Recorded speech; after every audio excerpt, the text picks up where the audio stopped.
মঙ্গলদৈ অঞ্চলৰ ধুলা যিটো আমাৰ মিনি PHC আছিল, সেই মিনি PHCটো ব্লক PHC লৈ ৰূপান্তৰ কৰাৰ বাবে অতি 50 লাখ টকাৰ বিল্ডিঙৰ আজি শুভ আৰম্ভণি কৰিছোঁ। আজি আধাৰশিলা স্থাপন কৰা হৈছে। মই আমাৰ NHMৰ ইঞ্জিনিয়াৰ নাথ ডাঙৰীয়া, আমাৰ ধুলা হাইস্কুলৰ প্ৰধান শিক্ষক মহিবুৰ ৰহমান ডাঙৰীয়া, আমাৰ এই হস্পিটেলৰ ডক্টৰণী বাইদেউ, আমি সকলো মিলি আজি আধাৰশিলা স্থাপন কৰিছোঁ। আচলতে আমাৰ মঙ্গলদৈ বিধানসভা সমষ্টিত মূল যিটো ব্লক PHCটো জলজলি PHC হয়। জলজলিটো ব্লক PHC আমাৰ বৃহত্তৰ পশ্চিম মঙ্গলদৈ অঞ্চল ইনক্লুডিং আমাৰ চাউলখোৱা, ৰৌমাৰী এই চৰ অঞ্চললৈকে আমাৰ জলজলি হস্পিটালে জন্ম মৃত্যুৰ পঞ্জীয়নৰ পৰা আৰম্ভ কৰি আটাইখিনি কাম কৰে। আৰু জলজলিৰ পিছতে আমাৰ খাৰুপেটীয়াটো পৰে, খাৰুপেটীয়া ব্লক PHC। আমাৰ এই ধুলা অঞ্চলটো খাৰুপেটীয়া ব্লক PHCৰ আণ্ডাৰত আছিল। ধুলা, অভয়পুখুৰী, ভকতপাৰা এই বৃহত্তৰ এই অঞ্চলটো। আৰু যিহেতু ধুলা অঞ্চলতো জনসংখ্যা যথেষ্ট বাঢ়িল, এতিয়া প্ৰায় 22,000-24,000 মান আমাৰ জনসংখ্যা হৈছে।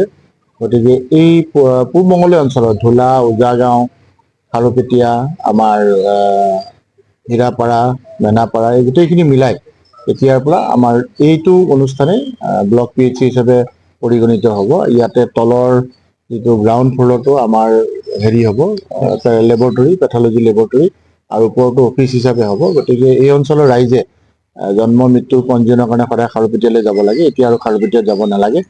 পিছৰ পৰ্যায়ত আমি এইখন মিনি PHC কৰিবৰ কাৰণে আমাৰ CHC কৰিবৰ কাৰণে আমাৰ প্ৰস্তাৱ আছে।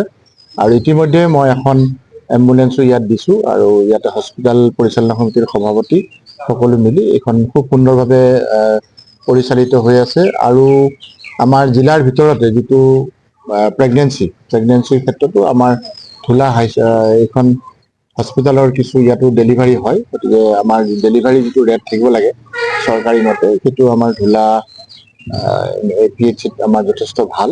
ইয়াতে যিখিনি পেচেণ্ট নোৱাৰে সেইখিনি চিভিললৈ যায়। গতিকে আমি আশা কৰিম এই নতুন যিটো সংযোজন হ'ব, এই সংযোজন হোৱাৰ ফলত আমাৰ পূব মঙ্গলদৈ অঞ্চলত, বিশেষকৈ ধুলা অঞ্চলত ৰাইজ যথেষ্ট পৰিমাণে উপকৃত হয়। 24 ঘণ্টা ডিউটি চলিব এতিয়া? 24 ঘণ্টীয়া ডিউটি চলিবতো অলপ ক'বলৈ টান, যিহেতু আমাৰ আপোনালোকে জানে এইকেইদিন বিধানসভাতো আলোচনা হৈছে। আমাৰ বিভিন্ন ক্ষেত্ৰত পেপাৰ পত্ৰ প্ৰকাশ হৈছে যে ডাক্তৰৰ কিছু স্কেৰচিটি আছে। আৰু আমাৰ বাবে এটা ভাল খবৰ যে আমাৰ জিলাখনত নতুনকৈ অসমৰ মুখ্যমন্ত্ৰী ডক্টৰ হিমন্ত বিশ্ব শৰ্মা ডাঙৰীয়াই এখন মেডিকেল কলেজ স্থাপনৰ বাবে ব্যৱস্থা কৰিছে। আৰু মই নিজে সদায় লাগি আছিলোঁ। আমাৰ দৰং জিলাবাসীৰ বাবে অতি সুখবৰ যে আমি এইবাৰৰ বাজেটত বেলেগ কোনো ডিষ্ট্ৰিক্টৰ কাৰণে নাই, কিন্তু আমাৰ দৰং জিলাৰ বাবে এখন মেডিকেল কলেজ আমি পাইছোঁ। গতিকে নিশ্চয়কৈ পিছৰ পৰ্যায়ত নিশ্চয়কৈ আমাৰ প্ৰত্যেকখন জিলাতে এখনকৈ মেডিকেল কলেজ হ'ব। গতিকে আমি আশা কৰিম যে ডাক্তৰৰ কিছু ক্ষেত্ৰত অলপ শ্বৰ্টেজ আছে। আৰু ইতিমধ্যে আমাৰ চিভিল হস্পিটেলখনৰ আজি 6 মাহ আগতে মই দায়িত্ব পাইছোঁ। চিভিল হস্পিটেলতো যথেষ্টখিনি কাম আমি কৰিছোঁ। গতিকে স্বাস্থ্য কেন্দ্ৰত চৰকাৰে যথেষ্টখিনি গুৰুত্ব আৰোপ কৰিছে, বিশেষকৈ পূব মঙ্গলদৈ অঞ্চলত আমাৰ ধুলা এই স্বাস্থ্য কেন্দ্ৰ, আমাৰ ধুলা হাইস্কুল, বৰ্তমান হায়াৰ ছেকেণ্ডেৰী হ'ল।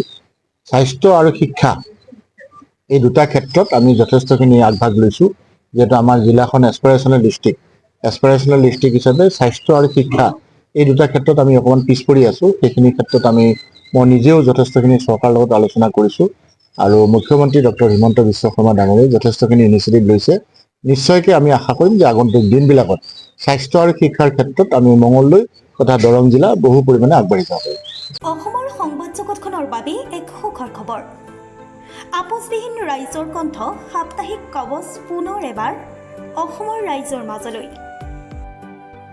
স্বত্বাধিকাৰী প্ৰণীতা কলিতাৰ দ্বাৰা প্ৰকাশিত আৰু আপোচবিহীন একাংশ নপুৰণি অভিজ্ঞতাপুষ্ট সাংবাদিকৰ দ্বাৰা প্ৰচাৰিত তথা eco printing press, Guwahati Katabari গড়চুকত মুদ্ৰিত সাপ্তাহিক কবচ এতিয়া অসমৰ বিভিন্ন প্ৰান্তত উপলব্ধ।